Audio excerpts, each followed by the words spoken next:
진리를 사랑하고 재림을 사모하신 성도 여러분 안녕하십니까? 과거 노아 시대의 노아는 홍수 심판 경고를 1세기 동안 일관되게 전파하고 증거했습니다. 그 당시의 심판의 경고를 120년 동안 전파한다는 것은 그리 쉬운 일이 아닐 것이었습니다. 왜냐하면 기별자가 먼저 지칠 수도 있고 또 듣는 사람들이 그 기별을 반복해서 듣다 보면 마음이 뜨뜻미지근하게 무감각하게 될 수도 있는 것입니다. 사실 그런 상태가 시대적인 말세의 징조인 것입니다.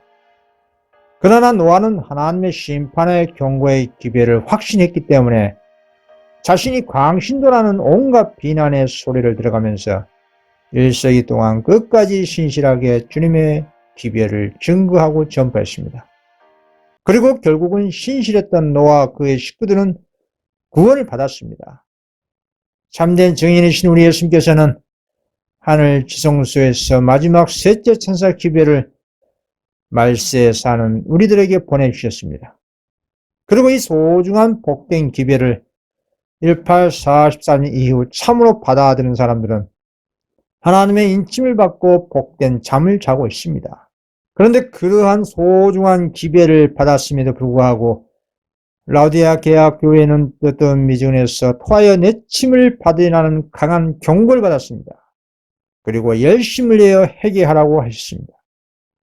셋째 천사 기별을 믿노라는 교단들과 사람들이 진리를 믿는다고 공언만 하고 실제적인 신앙 부흥과 개혁을 하지 않고 현실에 안주하고 외형적인 교세만 확장시키는 것에 경고를 받은 것입니다. 과거의 100년 전에 이 같은 뜨뜻미지근해서 토하여 내침을 당할 것을 경고를 받았다면 오늘날 21세기 이 시대의 교회들의 상태가 어떻게 됐다고 봐야 할까요? 오늘날 21세기 말세 라오디게아 교회는 주님의 말씀대로 뜨뜻미지근한 상태로 고착되어 그 운명이 토하여 내침을 이미 당한 상태로 봐야 할 것입니다. 그러나 아직도 은혜의 시기이기 때문에 우리 주님께서는 뜨뜻미지근한 라오디게아 교회와 타락한 모든 종교단체에서 나오라고 호소하고 계신 것입니다. 이러한 주님의 강력한 경고의 말씀이 없었다면 단 한 명도 라오디게아 교회 시대에 이기는 자가 없었을 것입니다. 그러나 다음의 말씀을 보면 분명히 이긴 자가 나타나 있는 겁니다. 계시록 3장 21절입니다. 이기는 그에게는 내가 내 보좌에 함께 앉게 하여 주기를 내가 이기고 아버지 보좌에 함께 앉은 것과 같이 하리라. 분명한 예언의 사실은 그리스도가 문 밖에 있는 뜨뜻미지근한 라오디게아 교회라라 할지라도 그 가운데 성실한 하나님의 자녀들이 아직도 적은 숫자를 할지라도 남아있다는 것입니다. 또한 천주교나 개신교 그리고 세상에도 하나님의 자녀들이 아직도 남아있기 때문에 셋째 천사 기별에 추가된 계시록 18장 4절에 수많은 천사들에 의해서 바벨론에서 나오라고 외쳐지고 있는 것입니다. 그리고 이기는 자 14만 4천 성도가 지금도 개수되고 있는 것입니다. 그러나 먼저 셋째 천사 기별에 추가된 계시록 18장 4절의 최후의 밤중 소리를 사람들이 분별하지 못하고 듣지 못하고 있기 때문에 나오지 못한 것이 또한 현실입니다. 이유가 무엇일까요? 그 이유는 사단이 이 세상에 있는 모든 종교단체에 자신의 능력을 베풀어 진리를 거절한 자들에게 하나님께서 자신들과 함께 한다고 생각하도록 만들어 놓았기 때문입니다.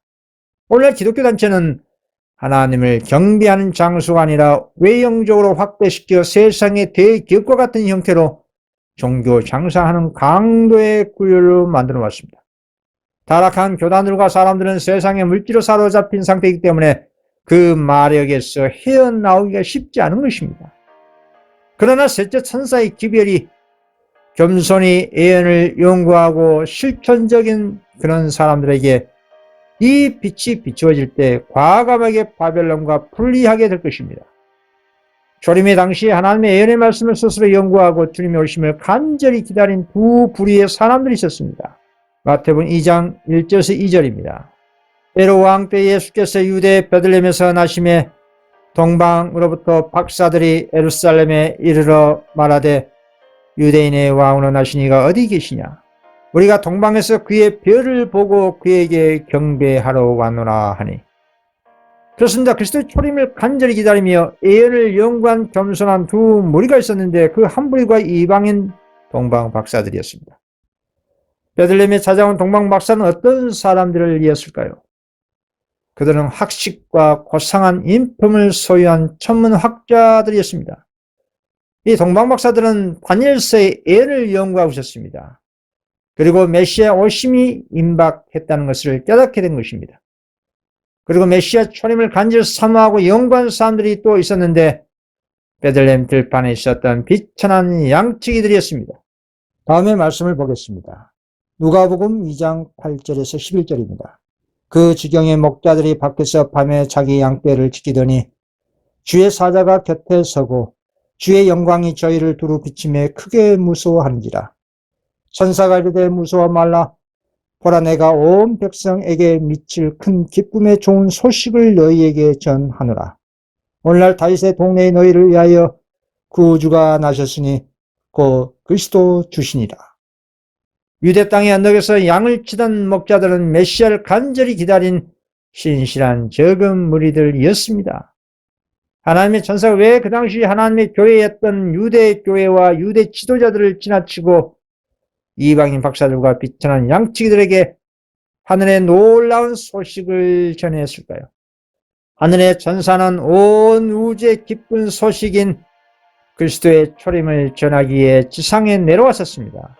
그런데 메시아를 영접하기 위해 준비하고 있는 사람을 찾아봤지만 단 한 명도 없었습니다. 유대인들의 자랑거리인 웅장한 성전에서는 허식과 교만으로 가득 찬 더럽혀진 재물만을 두르고 있었습니다. 그러나 유대교와 그 지도자들과는 달리 비천한 양치기들과 동방 박사들은 그리스도의 조림을 맞이할 준비된 백성들이었습니다. 그래서 이 적은 무리들에게 하늘의 천사들은 우주의 기쁜 소식을 전한 것이었습니다. 오늘날 재림의 기도도 마찬가지입니다. 오늘날 수많은 교단 교파들과 교인들이 있습니다. 과연 그들 가운데 누가 그리스도의 재림을 간절히 사모하고 예언을 연구하고 사람들에게 받은 빚대로 재림의 기별을 실천적으로 세상에 전하고 있을까요? 계속 7장을 보시면 받은 빚대로 충실한 구원받은 두 무리가 나옵니다.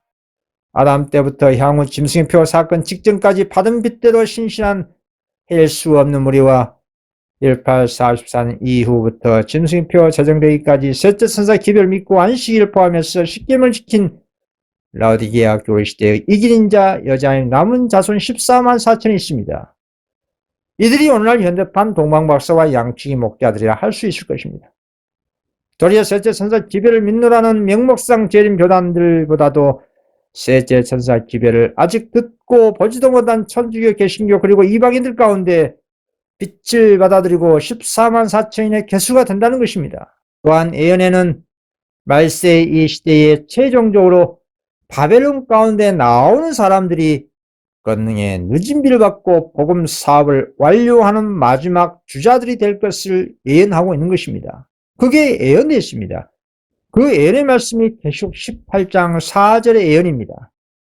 또 내가 들으니 하늘로부터 다른 음성이 나서 이르되 내 백성아 거기서 나와 그의 죄에 참여하지 말고 그의 받을 재앙들을 받지 말라.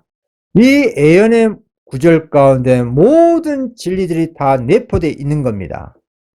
셋째 천사 기별에 추가된 이 최후의 밤중 소리는 바벨론 가운데 있는 하나님 백성에게 나오라는 성령의 큰 외침인 것입니다. 다시 말하면 하나님께서 바벨론 가운데 당신의 자녀들이 나올 것을 미리 아시고 예언을 해 두신 것입니다.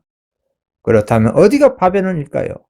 사람들은 자신이 속한 교단은 바벨론이 아니라고 하겠지만 이 말씀은 하나님 보시기에 이 세상의 모든 교단과 교파들이 다 타락하고 잿된 바벨론인 것입니다. 천주교, 개신교, 재림교, 개혁교회, 신천지, 여징의, 안징의 모든 통파를 총망라해서 말하는 겁니다. 도리어 바벨론에서 나오라는 말씀에 인해서 하나님께 우리는 감사해야 할 것입니다. 왜냐하면 바벨론 죄에 참여하면 재앙을 받고 구원을 잃기 때문에 당신의 자녀들에게 그곳에서 속히 나오라고 하신 것입니다. 구원은 개인적으로 받지만 멸망은 단체로 받습니다. 죄와 오류가 있는 바벨론에서 나오는 것이 하나님께 대한 믿음이고 순종인 것입니다. 계속 18장 4절에 최후에 외쳐지고 있는 이 하나님의 음성은 이 땅에 파송된 마지막 5번째 천사들입니다. 이 천사들이 하는 일은 바벨론 가운데 아직도 남아있는 하나님의 자녀들을 빼내어 하늘 창고에 들이는 일을 하고 있는 것입니다. 5번째로 내려온 최후의 천사들이 하는 일은 세상에 또 다른 타락한 교단의 사람들이 전도하는 것이 아닙니다. 계속 18장 4절에 수많은 천사들의 음성을 인간 대리자들 통해 들으신다면 허투루 듣지 마시고 그 예언을 스스로 깊이 기도하면서 연구해 보시기 바랍니다. 하나님의 성령의 역사가 분명히 있을 것입니다. 하나님은 그리스도가 문 밖에 있는 떴던 미지근한 라우디게아 교회를 지나치시고 의에 줄이고 목마른 이방인들과 평신자들에게 빛과 진리를 주셔서 당신의 마지막 사업을 종료시킬 것을 예언하신 것입니다. 다음에 영감의 글을 읽어보겠습니다. 하나님께서 주신 빛과 특권을 깨닫고 이용한 일을 등한히 한 교회가 하나님의 분명한 섭리를 쫓지 않고 모든 빛을 받아들이지 아니하고 제시된 모든 의무를 이행하지 않는 한 종교는 사라져버릴 것이다. 이 사실은 교회의 역사를 통해서 여러 번 반복하여 나타났다. 그리스도인하고 공헌하는 많은 사람들이 하늘로부터 오는 빛을 거절하게 되고 옛날의 유대인들처럼 그들에게 다가오는 권고의 때를 깨닫지 못하게 된다. 그들의 교만과 불신 때문에 하나님께서는 그들을 지나쳐 버리시고 베들레헴의 목자들과 동방 박사들처럼 그들이 이미 받은 모든 빛에 성실한 사람들에게 당신의 진리를 계시해 주셨다. 이 같은 하나님의 마지막 복음 사업을 점진시키는 섭리는 과거에도 그랬고 지금도 그러하고 앞으로도 마찬가지입니다. 주님께서는 당신의 진리의 말씀을 겸손히 배우기를 힘쓰는 자녀들, 그리고 깨달은 진리를 사람들에게 나누어주는 이타주의 정신을 가진 자녀들, 일상의 삶 가운데 누가 보든지 아니 보든지 항상 하나님의 임재의 의식을 느끼며 경건의 삶을 실천한 성실한 자녀들에게 당신의 진리의 빛을 비추어 주신다 이 말입니다. 오늘 왜 재림이 이렇게 지체가 되는 것일까요? 1844 이후는 언제든지 재림의 시간대입니다. 재림이 지체된 이유는 우리 인간의 편에서 재림을 간절히 사모하지 않고 재림을 준비하지 않고 뜨뜻미진한 상태 아니라고 나태하고 태만하기 때문입니다. 이런 상태로는 단 한 명도 살아 구원받을 수가 없는 겁니다. 고대 이스라엘 백성들이 광야에서 40년 동안 방황할 수밖에 없었던 것은 하나님의 본래 뜻이 아니었습니다. 주님께서는 이스라엘 백성이 가나안 땅으로 인도받아 거기서 거룩하고 행복한 백성으로 살기를 바라셨습니다. 그러나 이스라엘 백성들이 하나님을 전적으로 신뢰하지 않고 믿지 않았기 때문에 적과 꿀이 흐르는 가나안에 들어가지 못한 것이었습니다. 자신들의 하나님을 끊임없이 배반하고 배교하였기 때문에 1세대들은 광야에서 죽고 그 대신에 이 3세대 자녀들이 일어나서 허락의 땅으로 들어가게 된 것이다 이 말입니다. 그와 마찬가지로 오늘날 그리스도의 재림이 이처럼 지체되고 하나님의 백성들이 죄와 슬픔의 세상에 이렇게 오랫동안 머물러 있는 것 또한 결코 하나님의 뜻이 아닙니다.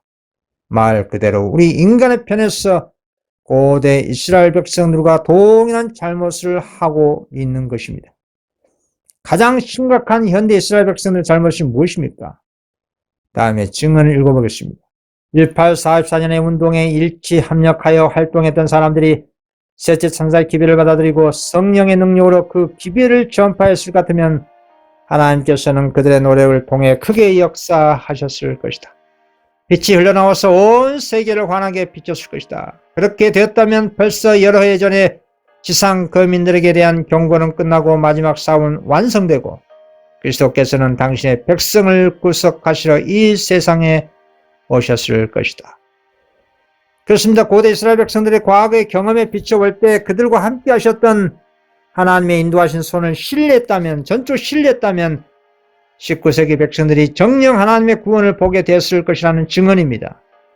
또한 188년에도 존스 와건의 기별을 받아들였다면 2년 후에 천국에 가 있었을 것이라고 했습니다. 그 기별이 바로 셋째 천사 기별과 그 기별에 추가된 계시록 18장 4절의 최후의 밤중 소리인 것입니다. 그런데 기존의 재림 교단들이 하나님께서 지정해 주신 셋째 천사 기별을 세상에 용기 있게 믿음으로 전한 일을 거절했기 때문에 지금까지 재림이 지체되고 있다는 말입니다. 참으로 셋째 천사 기별을 믿는다고 하면 지금 당장이라도 세상을 향해 죽을 각오를 하고 밤낮으로 외쳐야 하는 것입니다. 그런데 셋째 천사 기별을 믿는 단체들이 명목상 재림 교단들이 되고 말았습니다. 그런 세계적인 재림 교단들이 뜻든 미지근한 상태에 빠져 헤어나오지 못하고 있기 때문에 재림이 지체되고 있는 것입니다. 그래서 주님께서 이렇게 경고를 하셨습니다. 계시록 3장 14절에서 16절입니다. 라오디게아 교회의 사자에게 편지하라. 아멘이시오 충성되고 참된 증인이시오 하나님의 창조의 근본이신 이가 이르시되 내가 내 행위를 아노니 내가 차지도 아니하고 뜨겁지도 아니하도다. 내가 차든지 뜨겁든지 하기를 언하노라. 내가 이같이 미지근하여 뜨겁지도 아니하고 차지도 아니하니 내 입에서 너를 토하여 버리리라. 그리고 더 이상 희망이 없게 되는 라오디게아 교회의 문 밖에 서서 그리스도께서 우리 각자에게 귀신의 처소가 된 라오디게아 교회에서 나오라고 문을 두드리고 계십니다. 계시록 3장 20절입니다. 볼지어다 내가 문 밖에 서서 두드리노니 누구든지 내 음성을 듣고 문을 열면 내가 그에게로 들어가 그로 더불어 먹고 그는 나와 더불어 먹으리라. 이 같은 라오디게아 교회의 문을 두드리는 역할을 셋째 천사 기별을 전파하기에 일으킴을 받은 무리들이 오늘날 계시록 18장 4절에 다른 음성으로 표현된 다섯 번째 천사들입니다. 이들은 바벨론 가운데 있는 상징 표상된 성실한 성도들입니다. 명목상 재림 교단들이 셋째 천사 기별을 믿음있게 용기있게 전진시키지 못하기 때문에 하나님 편에서는 바벨론 가운데 있는 성실한 자녀들을 일으켜 마지막 기별을 전파하는 데 사용하신 것입니다.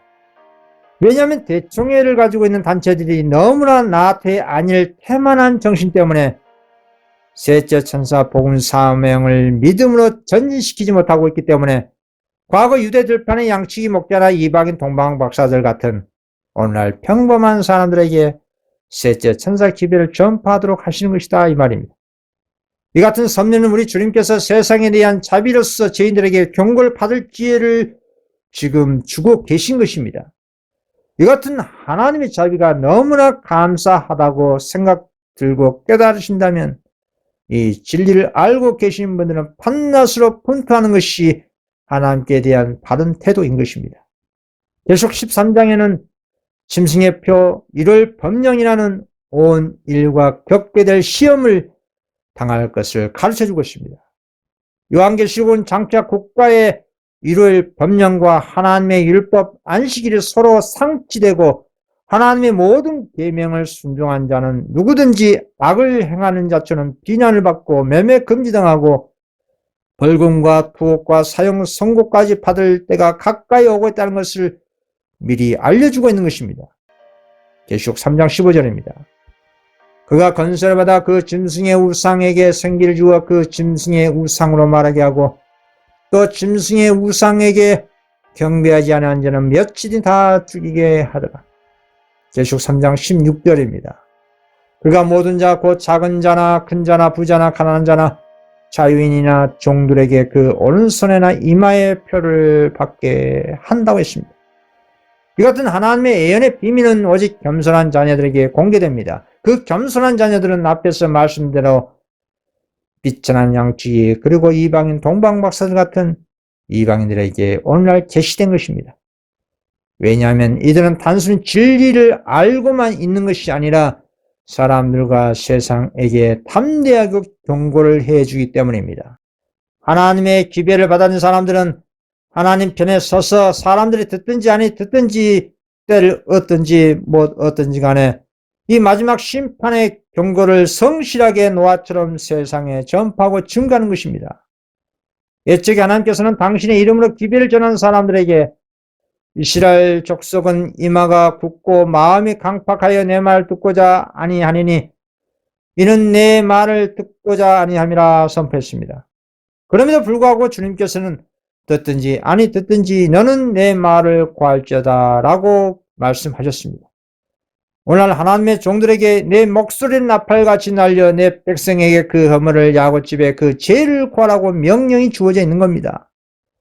진리의 빛을 받은 모든 사람은 기회가 있는 대로 이스라엘 선지자와 같이 엄숙하고 두려운 파수꾼의 책임을 지고 있는 것입니다.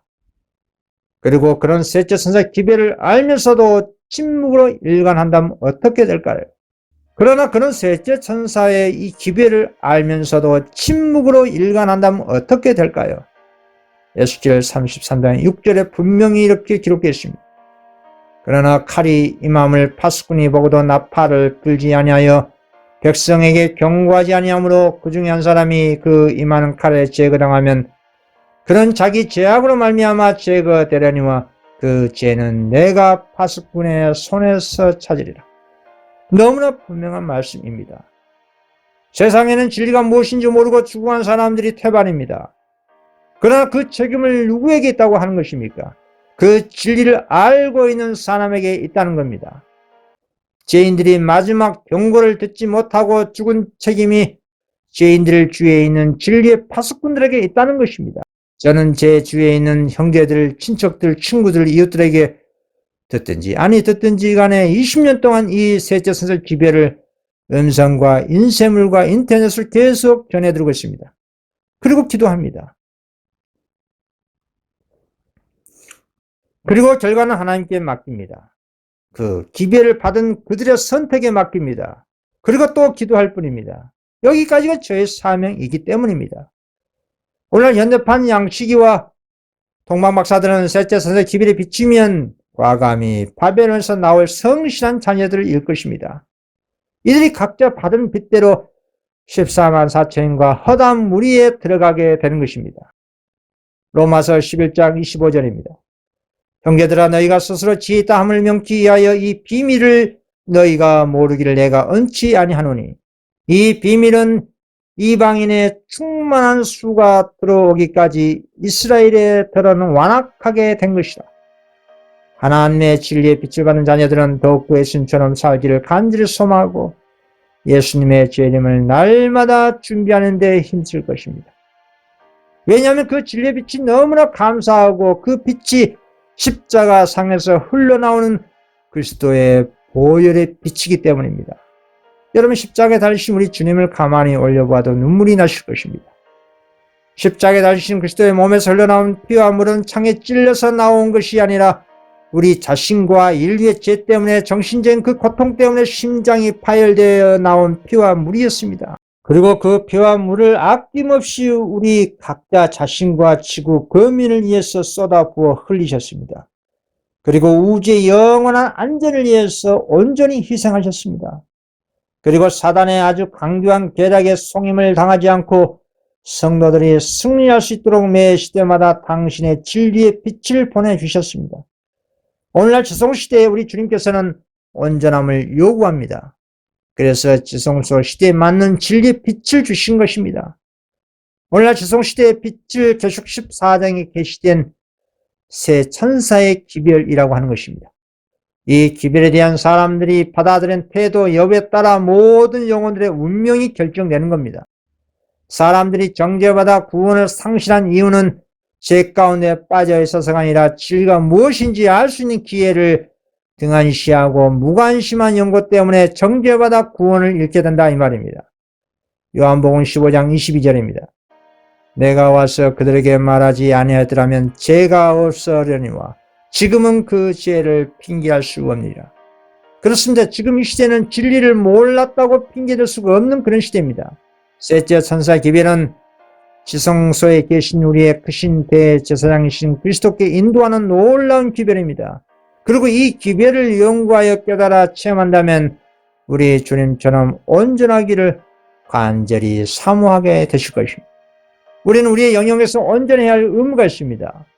우리 인간은 대초에 그리스도께서 인간을 창조하실 때 몸과 마음을 온전히 창조하셨습니다.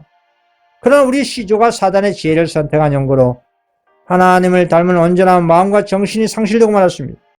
그래서 우리 인간이 태초의 본래 모습으로 돌아갈 수 있도록 우리 예수님께서는 당신의 온전하신 같이 당신의 자녀들에게도 온전할 수 있도록 진리를 주신 것입니다. 이 진리로 말미암아 우리는 거룩해지는 것입니다. 요한복음 17장 17절 그들을 진리로 거룩하게 하옵소서. 아버지의 말씀은 진리입니다. 그리고 우리 주님께서 이렇게 말씀하셨습니다. 마태복음 5장 48절 그러므로 하늘에 계신 너희 아버지의 온전하신 같이 너희도 온전하라. 결론부터 말하자면 인간은 하나님과 똑같이 온전하라는 것이 아니라 사람으로서 온전한 사람이 되라는 것입니다. 공동 성경을 보면 이렇게 나와 있습니다. 하늘에 계신 아버지께서 완전하신 같이 너희도 완전한 사람이 되어라.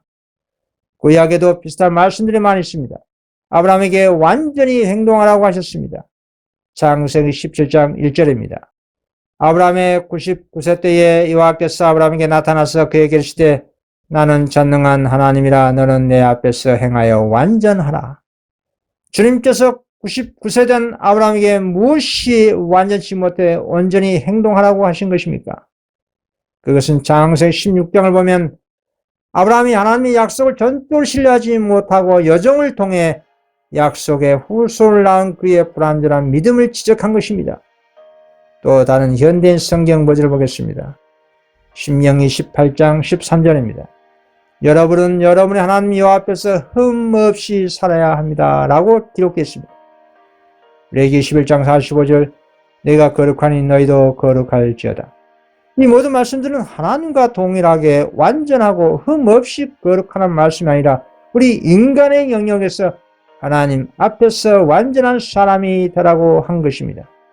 그런데 죄로 타락한 인간 본성이 어떻게 하나님 앞에 흠없이 온전할 수가 있습니까? 하나님이 사람에게 불가능한 것을 요구하시는가요?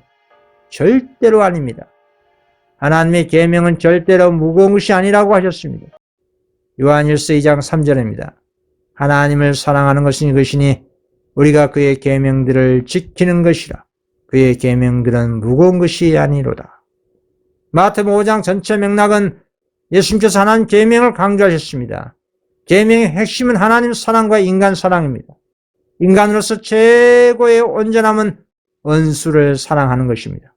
그 원수를 사랑하는 것이 하나님의 계명을 온전히 지키는 것입니다.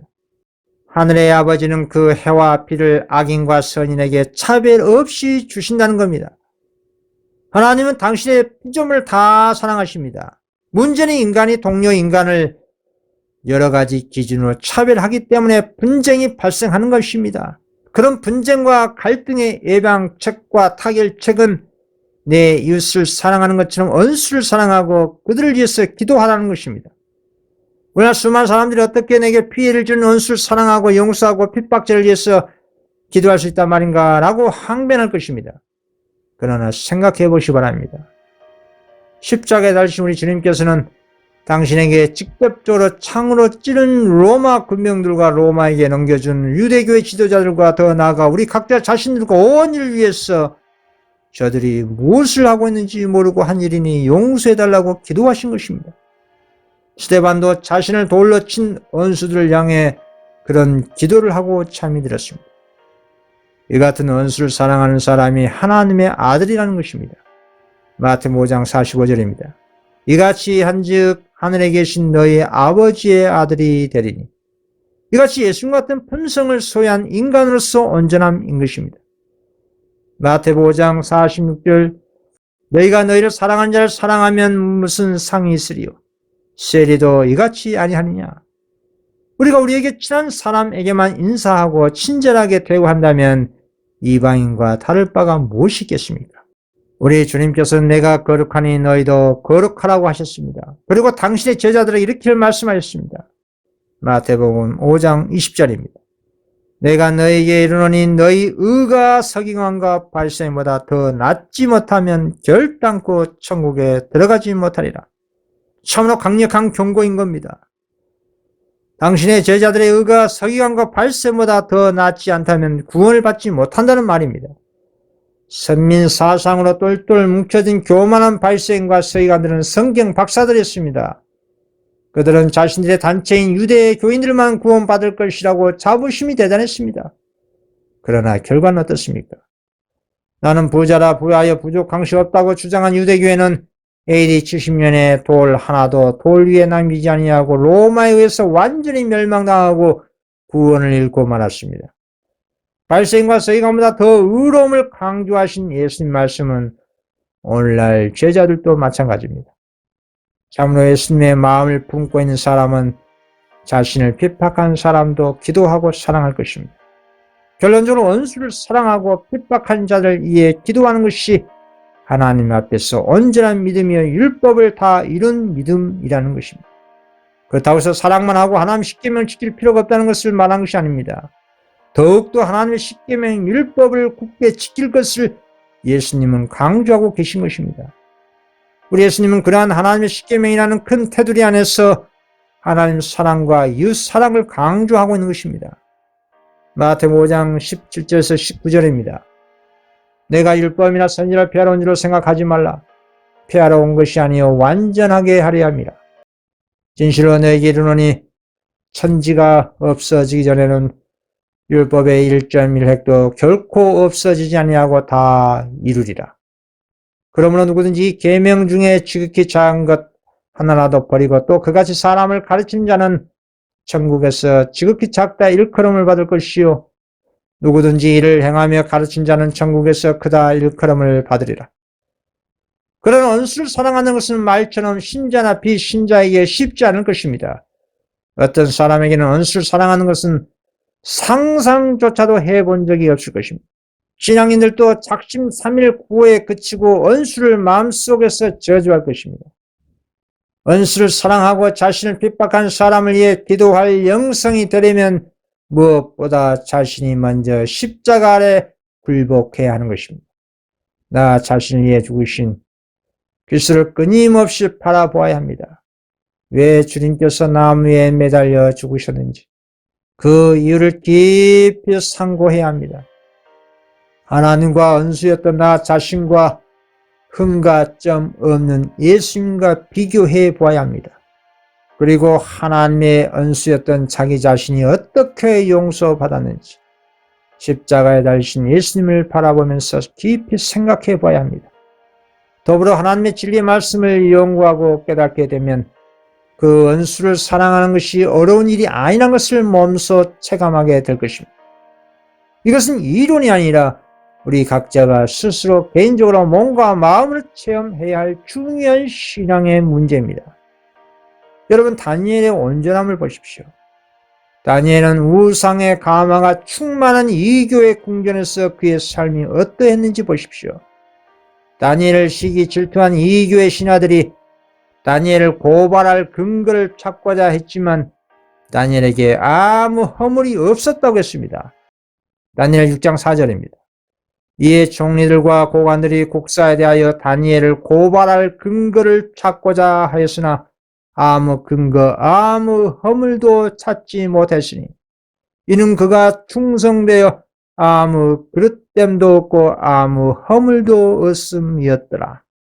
다니엘의 이 같은 성실한 행실이 사람으로서 온전하라는 뜻의 좋은 표본입니다. 하나님께서 인정하신 온전함은 그리스도 안에 있을 때만 가능하고 하나님께서 완전하다고 선언하셔야만 비로소 그 사람이 온전한 것입니다. 고린도후서 5장 17절입니다. 그런즉 누구든지 그리스도 안에 있으면 새로운 피조물이라 이전 것은 지나갔으니 보라 새 것이 되었도다. 그런 그리스도 안에 있는 믿음의 사람은 어떤 사람들일까요? 말로만 주여 주여 하는 사람들이 아니라 아버지의 뜻대로 행하는 자라야 하는 것입니다. 다니엘은 자기를 죽이는 원수의 모락을 알면서도 하루 3번 예루살렘을 향해 하나님의 뜻대로 감사 기도했습니다. 다니엘 6장 10절입니다. 다니엘이 이 조서에 어인이 찍힌 것을 알고도 자기 집에 돌아가서는 그 방에 예루살렘으로 향하여 열린 창에서 전에 행하던 대로 하루 3번씩 무릎을 꿇고 기도하며 그 하나님께 감사하였더라. 다니엘처럼 계명을 지킨 행실이 하나님의 뜻대로 행하는 온전한 믿음인 것입니다. 야고보서 2장 22절 너희가 버거니와의 믿음이 그의 행함과 함께 일하고 행함으로 믿음이 온전하게 되었니라. 그렇습니다. 그리스도 안에 있는 온전한 믿음의 사람은 다니엘, 바울처럼 기도와 애연 연구와 그리스도의 십자가를 바라봄으로 자신이 계속 낮아지는 경험과 그리고 지혜를 증후하고 미워할 것입니다. 이 같은 그리스도 안에서 자신이 낮아지는 경험은 하나님의 성령의 은혜의 역사인 것입니다. 하나님의 계명을 지킬 수 있는 것은 인간이 아닌 그리스도의 일인 것입니다. 자신의 마음과 애정과 의지를 온전히 하나님께 바친다면 우리가 할 수 없는 그 일을 하나님께서 당신의 기쁘신 뜻을 우리 안에서 행하신다는 것입니다. 빌립보서 2장 13절입니다. 너희 안에서 행하시는 이는 하나님이시니. 이 같은 원수를 사랑하고자 하는 성숙한 그리스도인으로 자라나는 비결은 빛을 지속적으로 받고자 하는 겸손한 마음의 자세와 이미 받은 빛을 충실히 이행하는 것이 가장 중요합니다. 특히 오늘날 지성소 시대에 비친 계시록 14장의 셋째 천사 기별을 연구하고 믿는 것이 가장 중요합니다. 왜냐하면 이 기별이 말세의 시대에 사는 사람들에게 온전케 하신 하나님의 복음이기 때문입니다. 이 빛이 얼마나 중요하면 계시록에 3번이나 반복해서 나옵니다. 계시록 14장 9절에 셋째 천사에 의해서 나오고 그리고 계시록 18장 1절에 네 번째 천사에 의해서 그 기별이 반복되고 그리고 마지막 계시록 18장 4절에 5번째로 내려온 수많은 천사들에 의해서 반복되고 있는 것입니다. 오늘날 지성소 시대의 예수 재림을 맞이할 세대들에게는 가장 중차대한 시기에 살고 있는 것입니다. 수많은 천사들이 온 세계 곳곳에 재림을 촉진하는 셋째 천사 기별을 외치고 마지막 사명주자들인 5번째로 내려온 수많은 천사들이 세상과 바벨론에서 나오라고 외치고 있는 것입니다. 이처럼 지성소 시대에 때에 맞는 영적 양식인 셋째 천사 기별의 애연 연구를 하면 우리의 의에 조사하신 성령님께서 깨달아 알게 해 주시는 것입니다. 더욱더 좁은 길로 인도하는 개혁을 하게 하실 것입니다. 좁은 길 여행은 이 세상의 모든 것을 포기하는 것입니다. 세상의 타락한 교단에 머무는 것이 아니라 하늘새 예루살렘 성을 향해 전진하는 신앙을 의미하는 것입니다. 참으로 그리스도와 온전하기를 원하는 사람은 이 세상과 짝된 바벨론 교단에 매달려 있지 않고 과감히 분리 개혁하고 오직 진리의 예언의 말씀 따라 가는 것입니다. 이것이 좁은 길의 신앙인 것입니다. 사람들은 자신의 교단들이 타락하든 말든 상관없이 자신의 신앙만 잘 지키면 되지라고 하는데 그것은 아주 위험한 생각입니다. 그리스도가 문 밖에 있는 뜨뜻미진한 라오디게아 교회에 머물러 있게 되면 그 단체의 뜨뜻미진한 질병에 함께 감염되어 같이 멸망당하는 것입니다. 그래서 최후의 하나님의 반중소리가 이렇게 외쳐지고 있는 것입니다. 또 내가 들으니 하늘로부터 다른 음성이 나서 이르되 내 백성아 거기서 나와 그의 죄에 참여하지 말고 그의 받을 재앙들을 받지 말라. 구원은 개인적으로 받지만 멸망은 단체로 받는다는 하나님의 최후의 경고의 음성인 것입니다. 짐승의 표를 받지 말라는 셋째 천사 기별에 추가된 이 최후의 이 반중소리를 깨닫게 된 사람이 과감하게 자신이 사랑한 교단과 분리하고 하늘새 예루살렘으로 들어가게 되는 것입니다. 또한 오늘날 셋째 천사 기별을 알고 있지만 셋째 천사 기별에 추가된 최후의 반중소리를 깨닫지 못한 영혼 때문에 재림이 지체되고 있는 것입니다. 재림의 절대적인 조건은 짐승의 표를 받지 말라는 셋째 천사 기별에 추가된 계시록 18장 4절의 최후의 이 반중소리를 깨달아 아는 것입니다. 이 최후의 반중소리는 하나님의 마지막 음성입니다. 누가 아브라함처럼 자신의 고향을 버리고 하나님의 지정하신 땅으로 갈 것인가 라는 오늘날의 시험의 음성인 것입니다. 하늘새 예루살렘으로 들어가기 위해서는 정등 교단과 과감히 분리할 것인가 아니면 죄와 오류가 있고 뜨뜻미지근 하더라도 교단의 사람들과 함께 모여 그냥 편안하게 이 땅에서 주저앉아 남아있을 것인가. 사단의 수많은 오류 가운데 방언이 있습니다. 성경에서는 이 방언을 무엇이라고 정의하고 있고 어떻게 가르치는지 살펴보겠습니다. 사도행전 2장 4절입니다. 그들의 마음은 성령으로 가득 차서 성령이 시키는 대로 여러 가지 애국어로 말을 하기 시작하였다. 오순절에 성령의 충만하심으로 말한 제자들의 방언은 무슨 방언일까요? 오늘날 기독교 일부에서는 알아듣지 못한 소리로 속사포처럼 기도하는 것을 성령 충만함의 증거로 방언이라고 추정합니다. 본인이 집집마다 전도지를 분급하다 보면 어느 집에서는 알아듣지 못한 소리로 기도하는 것을 듣는 경우가 있었습니다. 또 본인의 집 맞은편에 있는 교회에서 통성 기도소리가 들리는데 그 소리가 도무지 알아들을 수 없는 소리로 속사포처럼 기도를 합니다. 그러나 성령의 방언은 알아들을 수 없는 지절거림이 아니라 명료하게 알아들을 수 있는 외국어인 것입니다. 구약에도 방언이라고 언급된 것들은 다 어떤 민족의 언어나 외국어들을 의미했습니다. 에스더 3장 12절입니다. 각 민족의 방언대로 쓰고 왕의 반지로 인치니라. 느헤미야 13장 24절 그 자녀가 아스돗 방언을 절반쯤은 하여도 유다 방언은 못하니 그 하는 말이 각 족속의 방언이므로. 다니엘 1장 3절에서 4절 이스라엘 자손 중에서 갈대아 사람의 학문과 방언을 가르치게 하였고 오순절에 성령의 충만함을 입어 제자들이 말한 방언도 귀로 알아들 수 있는 외국어이었습니다. 오순절에 천하 각국에 흩어져 살다가 예루살렘에 모여든 유대인들이 자기들의 살던 그 나라의 외국어로 주님의 제자들이 복음을 전파한 것을 듣고 놀라 이렇게 소리친 것입니다. 사도행전 2장 6절에서 8절입니다. 이 소리가 나매 그 무리가 모여 각각 자기의 방언으로 제자들의 말하는 것을 듣고 소동하여 다 놀라 기이 여겨 이르되 보라 이 말한 사람이 다 갈릴리 사람이 아니냐 우리가 우리 각 사람의 난 곳 방언으로 듣게 되는 것이 어찌미냐. 그런데 하나님께서 왜 제자들에게 방언의 은사를 주셨을까요? 유대 땅을 떠난 지 오래되고 타향에서 태어난 유대인들과 이방인들은 유대인의 언어를 잘 알아듣지 못했습니다. 이 언어의 장벽은 복음 전파에 큰 장애가 되었습니다. 그래서 하나님께서는 이적적인 방법으로 사도들의 부족을 채워주신 것입니다.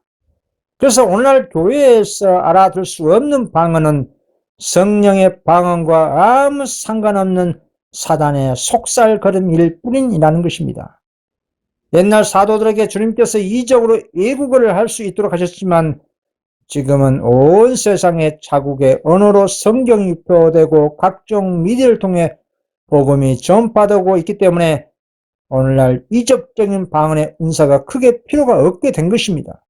물론 권능의 늦은 비가 임해 절대적으로 하나님의 이적이 필요한 상황이라면 방언뿐만 아니라 더 큰 표적이 임하게 될 것을 성경은 예언합니다. 그런데 문제는 고린도 교회의 방언 현상입니다. 그 당시에 성령의 충만함에 대한 이해가 부족한 이방인 개종자들이 있었습니다. 그들은 방언이 성령의 충만함의 증거라고 생각하고 알아들 수 없는 이상한 소리로 주절거리는 기도를 했습니다. 여기에 대해 바울 사도는 이렇게 지적했습니다. 고린도전서 14장 7절에서 9절입니다. 혹 저나 거문과 같이 생명 얻는 것이 소리를 낼 때에 그 음의 분별을 내지 아니하면 저 부는 것인지 거문고 타는 것인지 어찌 알게 되리요. 만일 나팔이 분명한 못한 소리를 내면 누가 전쟁을 예비하리요. 이와 같이 너희도 혀로서 알아듣기 쉬운 말을 하지 아니하면 그 말하는 것을 어찌 알리요. 이는 허공에다 말하는 것이라. 고린도 교회 건면한 바울 사도는 성령의 은사의 외국어 방언이 아니라 그 누구도 전혀 알아들 수 없는 말을 허공에 말하는 것이라고 책망한 것입니다. 바울 사도는 만일 어떤 하나님의 계시나 지식이나 말씀이나 가르침을 알아듣지 못할 이상한 언어로 말한다면 내가 당신들에게 무슨 도움이 되겠습니까? 라는 것입니다. 필이나 검은고 같은 생명 얻는 악기도 소리는 나는데 그러나 악보대로 분명하게 연주하지 않으면 무슨 곡이 연주되고 있는지 어떻게 알겠습니까? 라고 하는 것입니다. 또 나팔 부는 사람이 분명한 나팔 소리를 내지 않으면 누가 전투 준비를 하겠습니까? 그리고 이와 같이 여러분도 이상한 언어로 알아들 수 없는 말을 한다면 그것이 무슨 말인지를 누가 알겠습니까? 결국 여러분은 허공에다가 대고 말하는 셈이라고 하는 것입니다. 그래서 자신이 어떤 말의 뜻을 알아듣지 못한다면 그런 말을 하는 사람과 자신이 서로 애국인이 된다고 하는 것입니다. 그래서 사도는 알아들 수 없는 이상한 말 하기보다 적은 말로 알아들 수 있는 말을 하라는 것입니다. 고린도전서 14장 19절 공동번역 성경입니다. 그러나 교회에서 남을 가르치기 위해서는 이상한 언어로 1만 마디의 말을 하느니 보다는 차라리 내 이성으로 5마디의 말을 하고 싶습니다. 성령 충만함의 복음의 언어는 자국어로 말하든지 애국어로 말하든지 깨끗하고 단순하고 정확하게 말하는 것이 참 복음의 증거입니다. 복음이란 사람이 알아들 수 있을 때 기쁜 소식이 되는 것입니다. 그리고 바울사도는 성령의 방언 즉 애국어도 중요하지만 특별히 예언의 교훈을 강조하고 있습니다. 고린도전서 14장 5절입니다. 나는 너희가 다 방언 말하기를 언하나 특별히 예언하기를 언하노라. 방언을 말한 자가 만일 교회의 덕을 세우기 위하여 통역하지 아니하면 예언하는 자만 못하리라. 오늘날 말세의 계시록 14장의 마지막 셋째 천사의 예언의 복음을 모르면 사단의 방언과 이상한 복음으로 교회와 세상을 미혹당하게 되는 것입니다. 그래서 그런 이상한 알아듣지 못한 말로 방언하는 오류의 단체에서 속히 나오라는 하늘의 최후의 음성이 외쳐지고 있는 것입니다. 계시록 18장 4절입니다. 또 내가 들으니 하늘로서 다른 음성이 나서 가로되 내 백성아 거기서 나와 그의 죄에 참여하지 말고 그의 받을 재앙들을 받지 말라.